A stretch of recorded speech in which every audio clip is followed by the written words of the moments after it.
내 이웃의 집을 탐내지 말지니라. 내 이웃의 아내나 그의 남종이나 그의 여종이나 그의 소나 그의 나귀나 무릇 내 이웃의 소유를 탐내지 말지니라. 출애굽기 20장 17절이 올시다. 열째 계명 마지막 계명이 올시다. 여러분 기억하십니다. 여섯째, 일곱째, 여덟째 계명은 다 행동에 관한 계명이 올시다. 아홉째 계명 거짓 증거하지 말라 하는 계명은 말에 대한 계명이 올시다. 이 열째 계명은 탐내지 말라 마음에 관한 계명이 올시다. 내 마음을 지키라. 생명의 근원이 이에서 남이니라. 잠언 4장 23절에 우리에게 경계합니다. 마음은 사실 행동과 말의 근원이 올시다. 이 마지막 계명은 그 근원을 다스리는 계명이 올시다.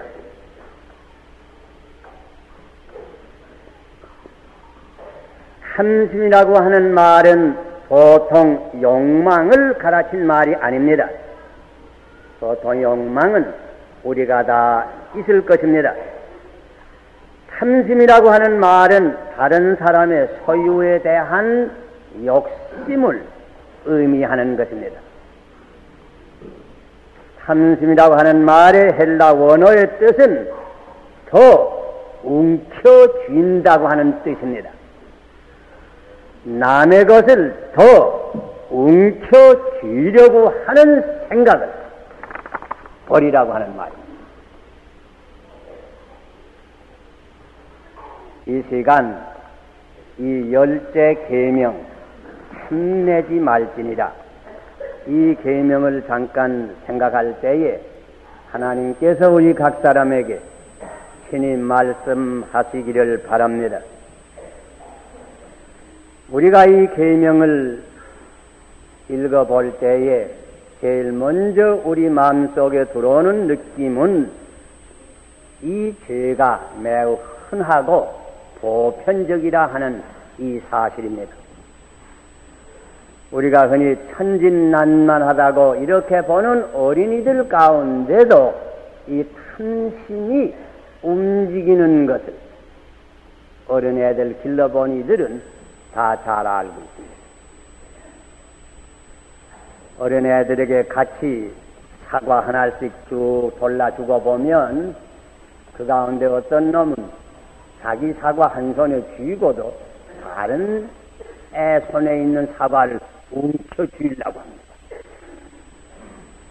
그 탐심이 어린 애들 가운데도 움직이는 것을 볼 수가 있습니다. 우리 한국에 옛날부터 내려오는 속담 가운데 뭐 한국뿐이 아닌 줄 압니다. 사실은 사촌이 밭을 사면 배를 앓는다 그런 말이에요. 그 탐심이 친척 가운데도 움직이는 모양입니다.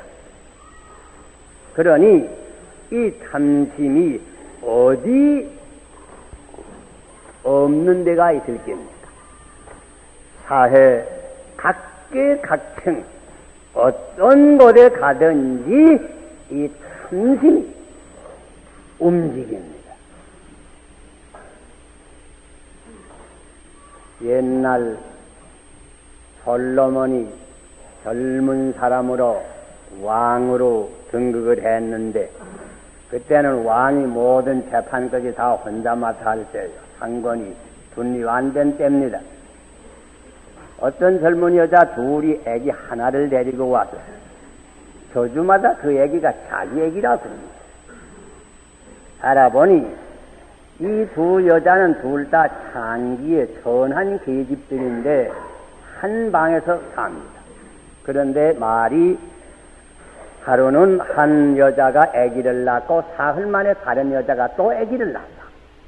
그런데 한 여자의 말이 저 여자가 아기 낳은 걸 갖다가서는 밤에 자다가 깔아 죽이고 그리고서는 내가 자는 동안에 내 품에 산 아이를 자기가 가져가고 자기 죽은 아이를 내 품에 갖다 풍겨 놓았습니다. 그러니 이 아기를 찾아주세요. 이런 송사입니다. 그런데 그 다른 여자는 꼭 그 반대로 말합니다. 저 여자가 저 아기 깔아 죽이고 내 아기를 빼앗아갔습니다. 이건 누가 이거 참 어머니입니까? 여러분 다 성경 많이 읽으시는 분은 아실 줄 압니다. 솔로몬이 그 말을 듣고 그 높에 선 신하에게 명령해서 큰 칼을 가져오라. 칼을 갖다 놔. 하는 말이 어머니는 둘인데 아기는 하나이니까 절반씩 갈라서 줘라. 칼. 그러니까 그 여자 한나는 그만두세요. 전 애기 실수다. 그만두세요. 그 애기 죽이지 마세요. 제가 양보합니다. 한 여자는 그런다는 말이에요.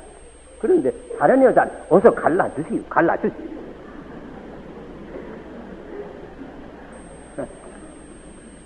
솔로몬의 말이 이 죽이지 말라고 하는 여자가 애기 어머니야. 그러니까 이 여자예요. 그런 그 공판 얘기 옛날 그 열왕기 가운데 있지요. 그 왜 그런 문제가 생기느냐? 아기에 대한 탐심이 결국은 그런 문제 일어나게 합니다. 이건 아주 옛날 얘기지만은 여러분 몇 달 전에 신문에 보셨지요? 여기 서울 시내 어떤 병원에서 두 어머니가 가서 아기를 낳았는데 아기가 바꿨단 말이야. 아들 낳긴 낳았는데 가져온다 보니까 딸이란 말이야. 그래서는 큰 문제가 일어나서 뭐 조사를 받고 들은다. 그런 신문 여러분하고 다 보았을 줄 알아요. 내가 그 신문 보고 이거 참 세상이 얼마나 험해지는지 병원에 가서 아기도 마음 놓고 낳지 못할 세대다. 이런 느낌이 들어갑니다. 왜 그런 문제가 생기느냐? 그 어린 아기에 대한 탐심이 옵니다. 그런 문제.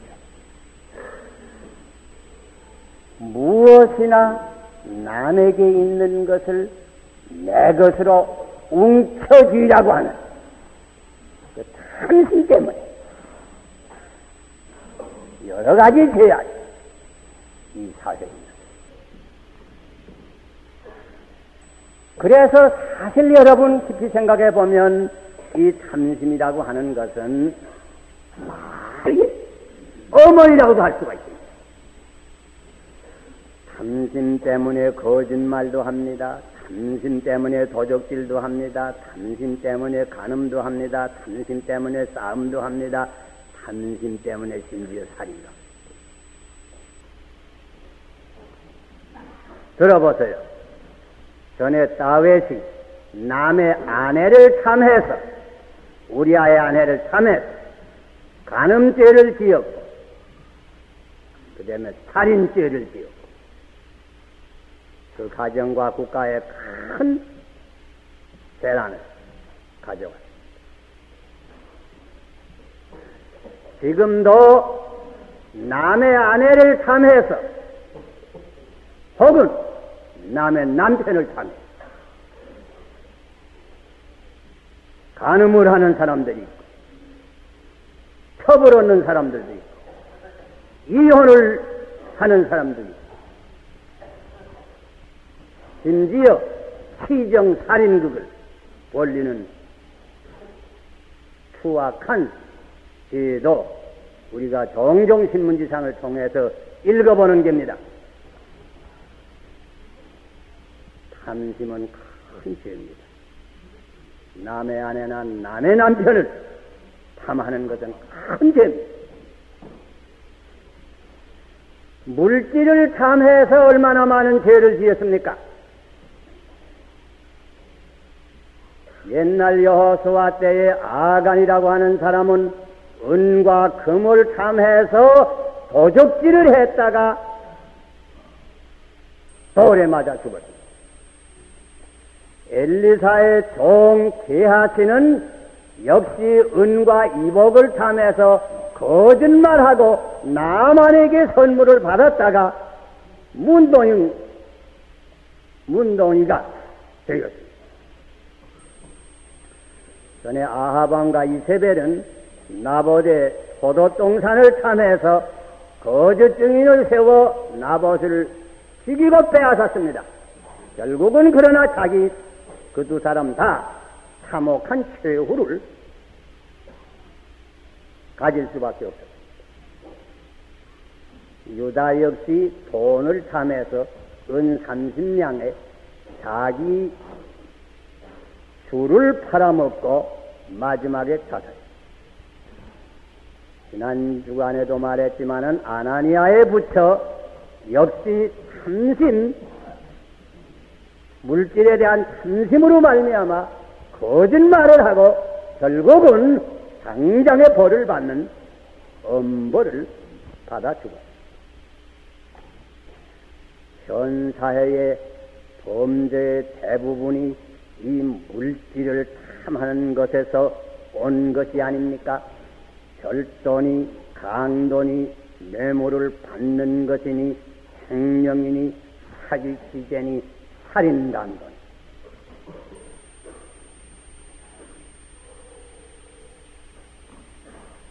그뿐 아닙니다.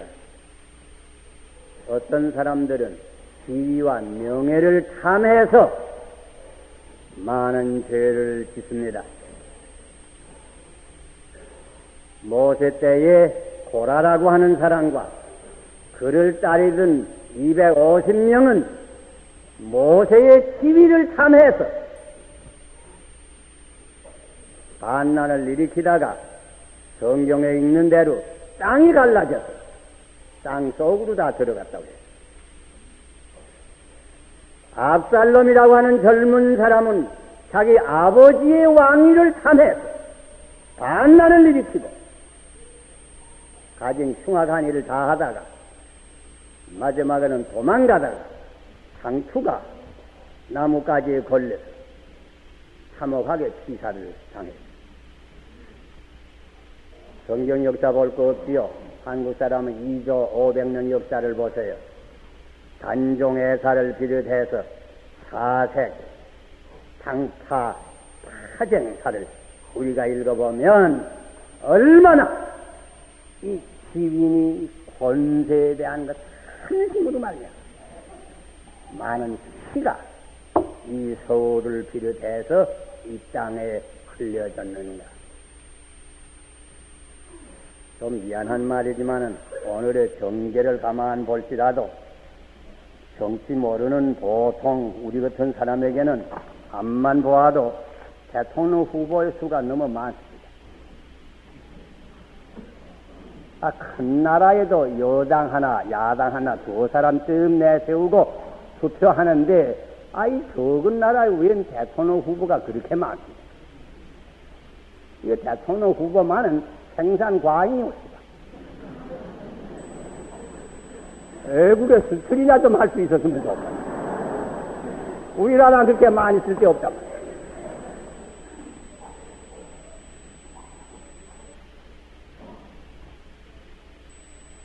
개인뿐이 아닙니다.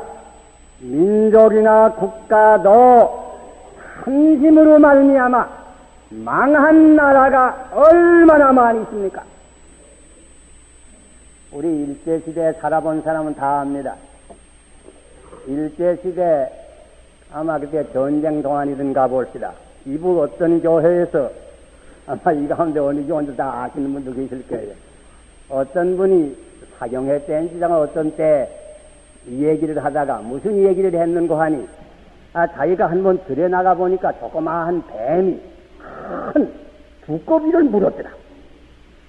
조그만 뱀이 큰 두꺼비를 물긴 물었는데 새 생기지를 못해서 그만 입이 찢어져서 죽는 걸 보았노라. 그 얘기하고 형사한테 대패 가서 큰 고생하다 나왔습니다.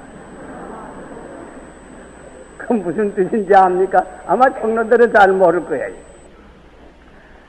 그게 꼭 그때 일본 나라가 하던 짓입니다. 적은 일본 나라가 한국을 먹고 만주를 먹고 중국을 먹고 동남아까지 먹어놨는데 이놈의 죽개비가 너무 크단 말이요.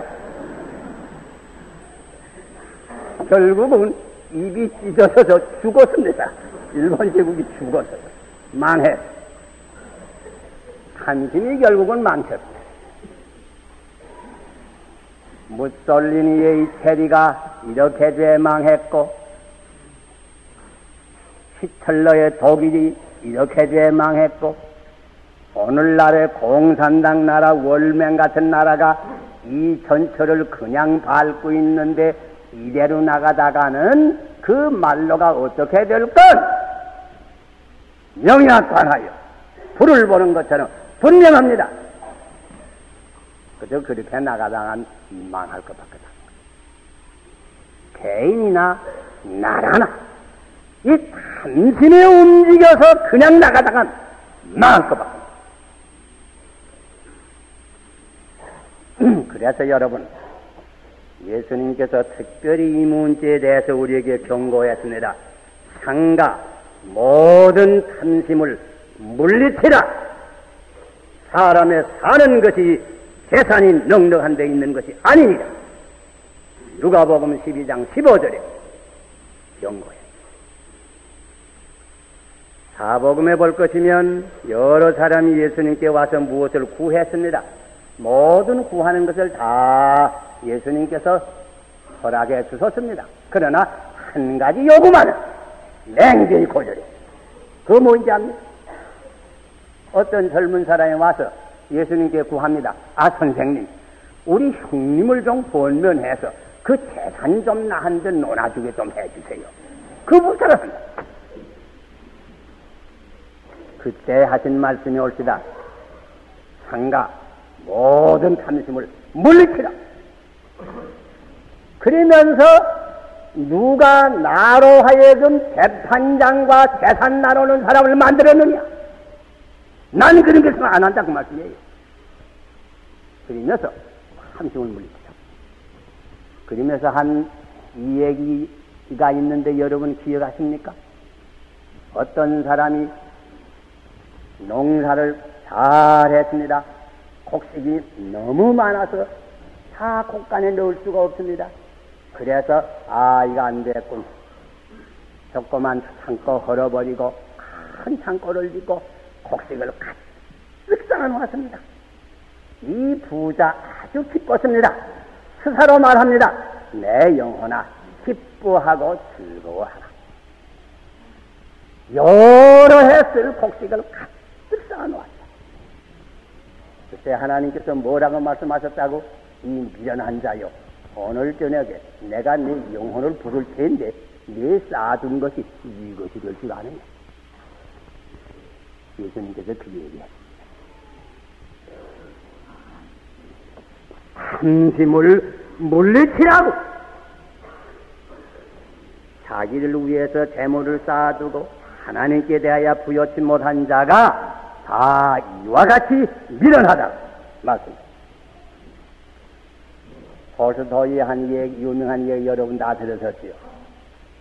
어떤 가난한 농부에게 한 번은 큰 부자가 와서 하는 말이, 당신 그저 아마 아침이잖아요. 이때부터 시작해서 끝 걸어서 뛰어서 그저 올 때까지 다 그저 뛰어오면 그 속에 들은 것 내 다 당신에게 주겠다.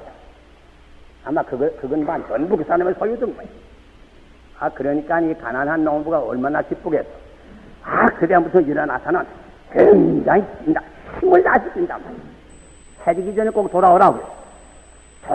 저기 뛰어도 해질 때 자기 시작한 데 돌아왔단 말이야. 굉장히 넓게 돌고 돌아왔어. 그러나 너무 힘껏 뛰어서 그만 기진맥진해서 마지막에 돌아와서는 쓰러져 죽었단 말이에요. 그러니 죽으니 어떡합니까? 장사할 수밖에. 그래야 그 사람 관을 넣기 위해서, 이 무덤을 팠습니다. 무덤 다 파놓고, 그 너페 사람들이 하는 말이, 사실 이 사람 필요한 건 이거 그저 땅 반틈이면 넉넉하구만. 그런데, 왜 무슨 욕심을 그렇게 많이 내서, 많이 가지려고 하다가 이 사람이 죽었구만. 그거 다, 탐심을 경계하란 말이에요. 우리 한국에 내려오는 말 가운데, 욕심이 땅보다 더 두껍다는 말 아니에요. 욕심이 잉태한 즉 죄를 낳고 죄가 장성한 즉 사망을 납니다. 그런데 나 많은 이들 분명히 들으세요. 이 욕심이 나이 많아가면서 더 커간다고 합니다. 그래서 성향의 성현들도 나이 많은 데면 기지 제득하라, 특별히 얻는 일에 대해서 경계하라.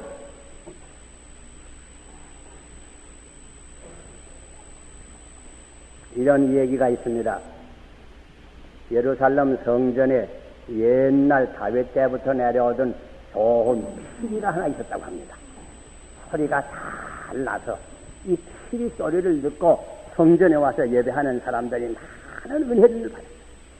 그런데 한 번은 그 늘 피리를 건사하던 사람이 생각하기를 이렇게 귀한 피리를 잘 보존하겠다 생각을 해서 그걸 전부 금으로 입혔다고 합니다.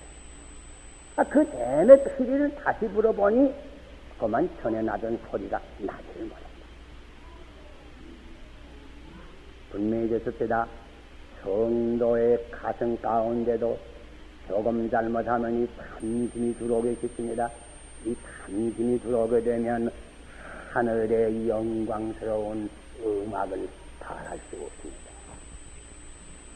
우리 동양에도 옛날부터 황금은 흑사심이란 말이에요. 자, 여러분, 어떻게 해야 이 계명을 잘 지키겠느냐? 계명을 지키는데 도움이 될 만한 말씀 마지막으로 한두 마디 할 수밖에 없지요. 첫째는 여기 골로사 3장 5절에 있는 말씀과 같이 탐심은 곧 우상이라고 우리에게 경고했습니다. 그 무슨 말인고 하니 우리가 무엇을 탐하게 되면 그것을 결국은 하나님보다 더 사랑하게 됩니다. 그렇게 되면 그게 우상이 됩니다. 그러기에 벌써 우리가 어떤 것에 대해서 탐심이 움직이게 될 것이면 우리는 첫째 계명, 둘째 계명 더 많은 사람이 오다. 그냥 그 탐심 따라가면 이미 설명한 대로 그 탐심 때문에 10가지 계명 다 범합니다. 그러니 이 탐심이라고 하는 것이 얼마나 무서운 죄라고 하는 것을 미리 깨닫다 하는 그 말이에요. 둘째는 사도 바울이 디모데에게 편지할 때 이런 말씀을 디모데 6장에 기록했습니다. 자족하는 마음이 있으면 경건이 큰 이익이 되느니라.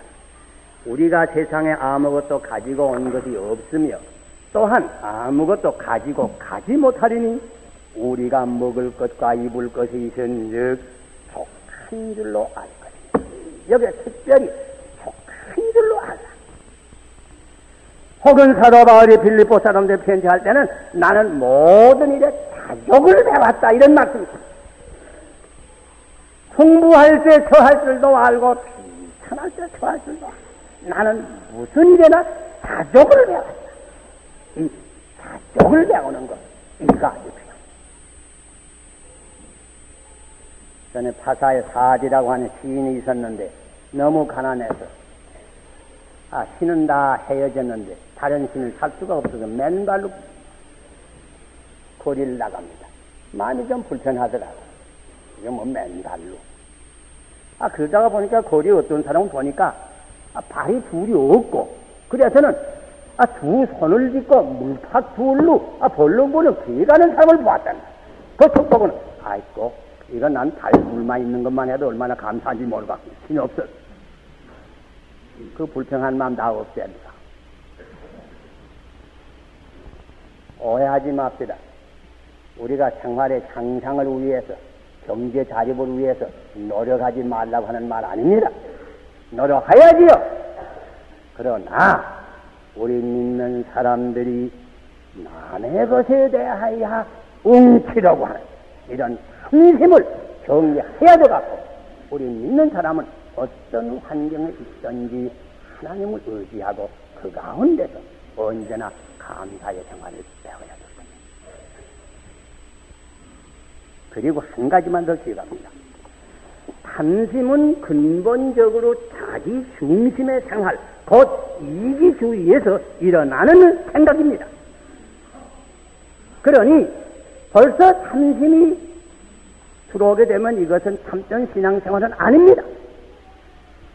참된 신앙생활이라고 하는 것은 나라고 하는 것을 십자가에 못 박고 살아계신 주님을 내 마음에 영접해서 주님께서 내 마음을 다스리게 하시고 내 생활을 다스리게 할 때에 우리는 참된 신앙생활에 들어갑니다.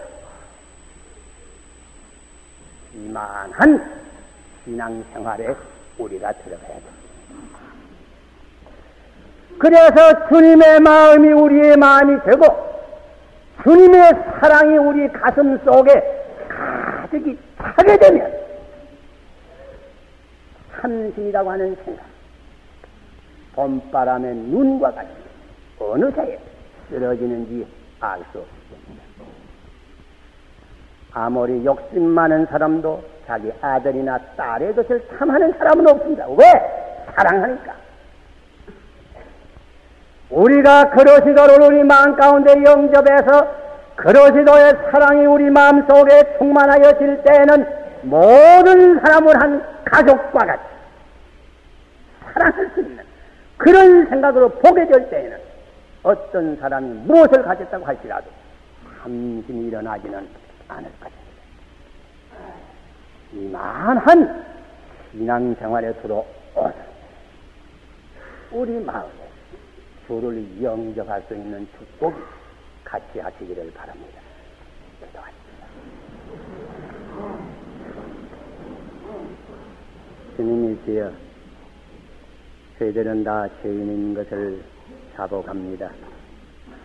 이 많은 죄 십자가의 보혈로 사하여 주시고 이제 우리 자신도 십자가에 못 박아 주시고 주님만이 우리 마음속에 임재하셔서 우리 마음속 깊은 자리를 다스려 주시고 깊은 동기를 다 지배하여 주시고 우리의 말과 우리의 모든 생각을 다 다스려 주시기를 간절히